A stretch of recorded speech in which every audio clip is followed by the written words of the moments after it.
Hey everybody, welcome back to the show. I'm your host, Dr. Nick, and welcome back to the 90's Guys Show. Now, I know a lot of people have been talking about KB Toys emerging out of the depths of obscurity, rising like the phoenix. When they closed their doors in 2009, Toys R Us purchased the name and the trademark for KB Toys. And what that meant was eventually they did release some toys with the label of KB Toys called like KB Toys Classics. Not very many things were actually used. I'm not really even sure why they purchased the name, to be completely honest. The other thing that is happening, of course, is MGA Entertainment is working on purchasing all the Canada stores, and along with keeping open possibly 120 to 200 U.S. locations of Toys R Us. Now, today's discussion, I wanted to talk about the other companies besides KB Toys. You had Child World, you had Kitty City, and Children's Palace. Now, our Toys R Us was originally a Children's Palace. The building itself, other than, changed a little bit. They took down the castle turrets and the flags and, obviously put the Toys R Us name on the front. But you could still see kind of an outline of where it was. What's really cool is I still have so many memories of this place, of getting the Pee-wee's Playhouse playset, getting a Red Ryder gun that you would pull the trigger and it'd make like a loud bang noise, getting Nintendo games, things like that. There's a lot of different things that I got from that store from when I was a kid. Now, everybody's talked about, the closure to death. And let's talk about not necessarily why this happened, but what can we do and what are some things that, have changed in the marketplace. When you buy a CD, or better yet, do you still buy CDs? I do. I get them, at thrift stores and things like that. Occasionally, I'll go buy a brand new CD if it's a band or a musician that I really like. But most people in the year 2018 have iTunes or some sort of way to download music. They have no need for actual physical media. Physical media eventually, I think, will go away. Lots of people have went to digital files for their music, digital files for their movies, with the, outcoming of Netflix and Hulu and Amazon Prime and all these other companies. Even though records have made sort of a comeback, vinyl has made a comeback.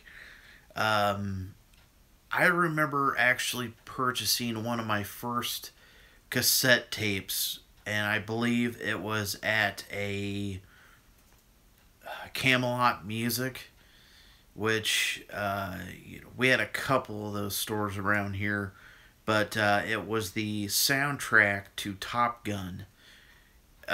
So that definitely shows you how long ago that was.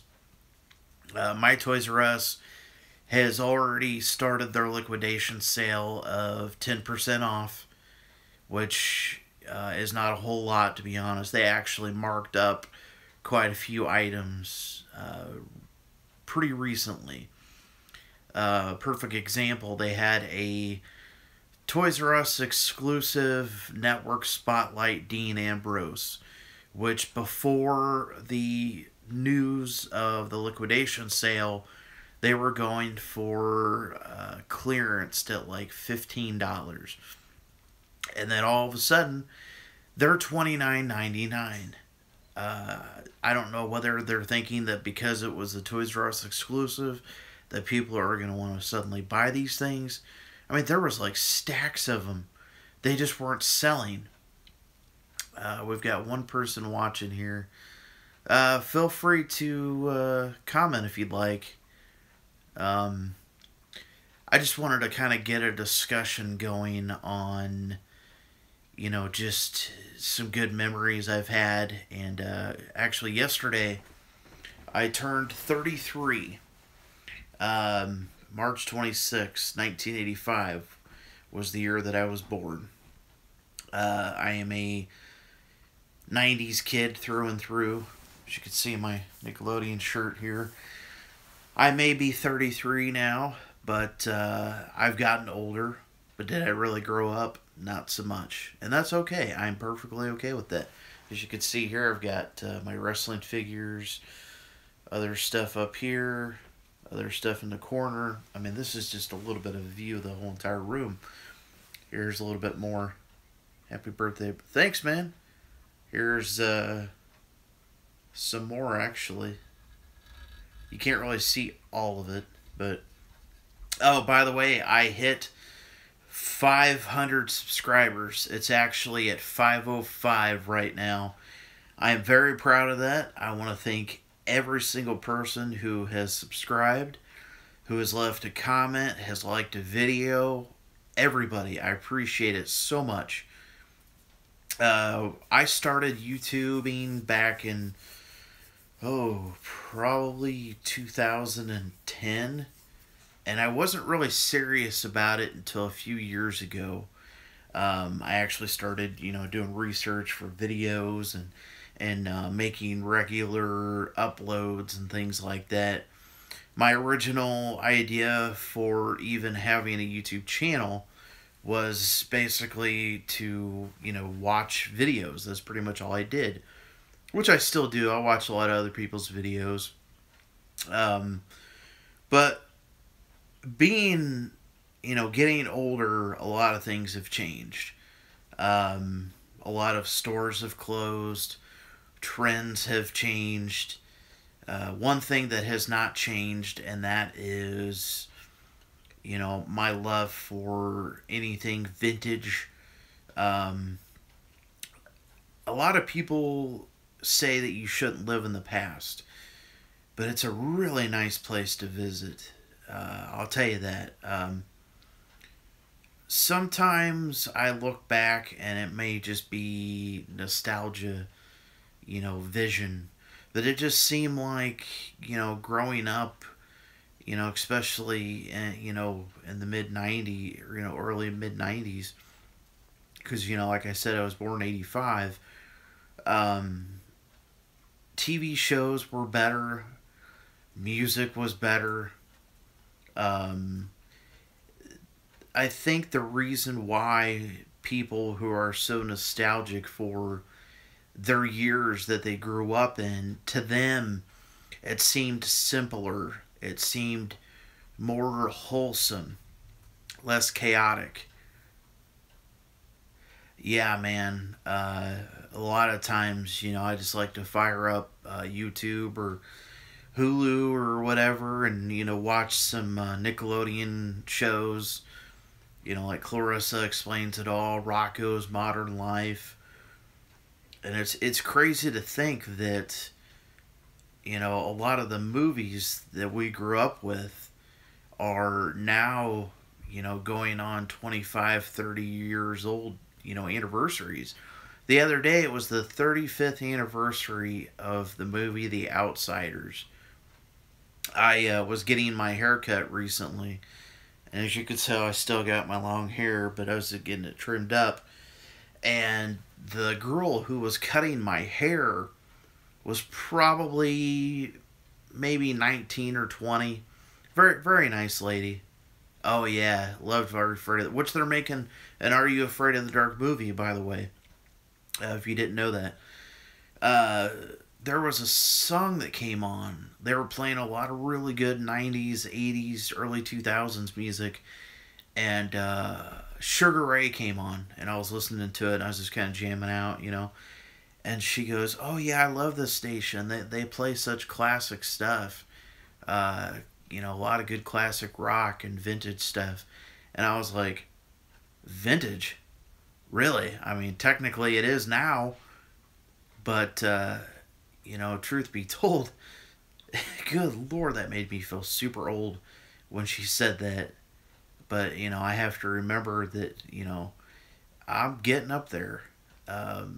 It's crazy to think that be just in a matter of years, I'll be 40, and I know you're supposed to enjoy every day as if it was your last, I guess, and you're supposed to not necessarily be obsessed with the past. You're supposed to learn from it. You're supposed to enjoy the memories, and you're supposed to live in the present and move on. And I get that. I do. I understand that so much. But with all the stress and the chaoticness of daily life, it is perfectly fine to fire up a song or a movie or just anything from your past that just makes you feel good, that takes you back to a simpler time, and to just you know go to a mental time machine, I guess you could say. But yeah, it's I never thought that I would ever get this far with this channel. I hope that I've brought a lot of really good memories to other people. I hope that when I finally go years from now, there's a lot of things that I want people to know, and I hope that these number of things have happened. I hope that I have made a difference in the world somehow. I hope.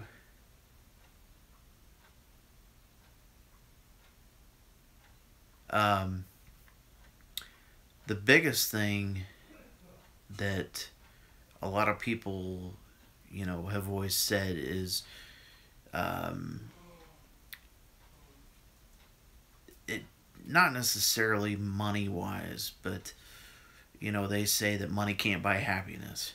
But honestly, have you ever seen a sad person driving a Mercedes or a sad person riding a jet ski?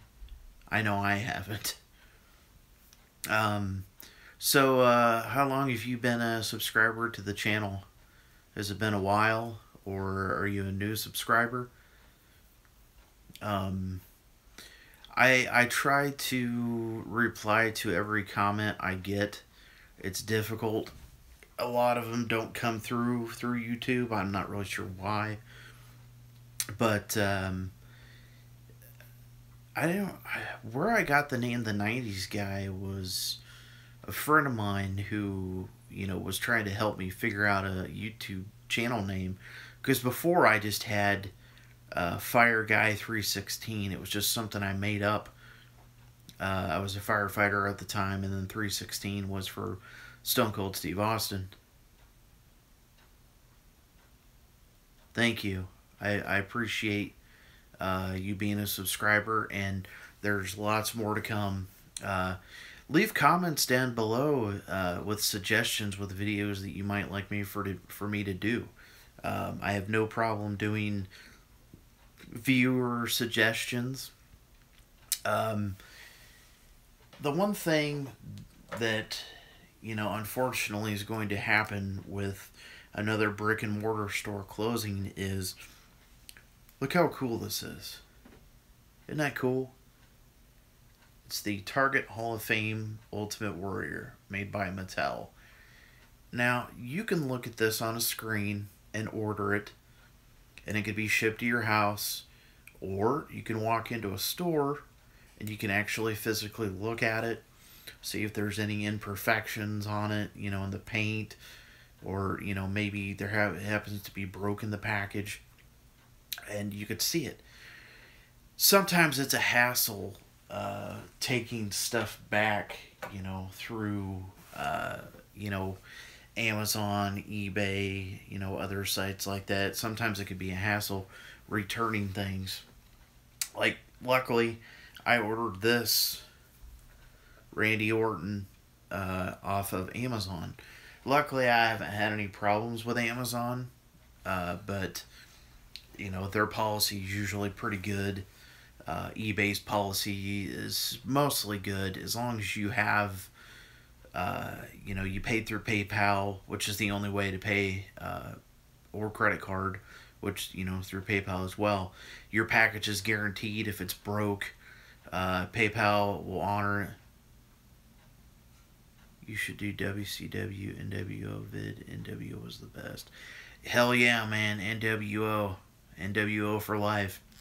I am actually working on a video for the best of, wrestling stables, DX, Four Horsemen, Nation of Domination, things like that. But I've been on here about 16 minutes. But anyways, I just wanted to come on here, do a video. I haven't done one for about 4 or 5 days, I think. I'm not exactly 100% sure. But thanks for everybody watching. Like this video, hit the subscribe button down below, and I'll see y'all later.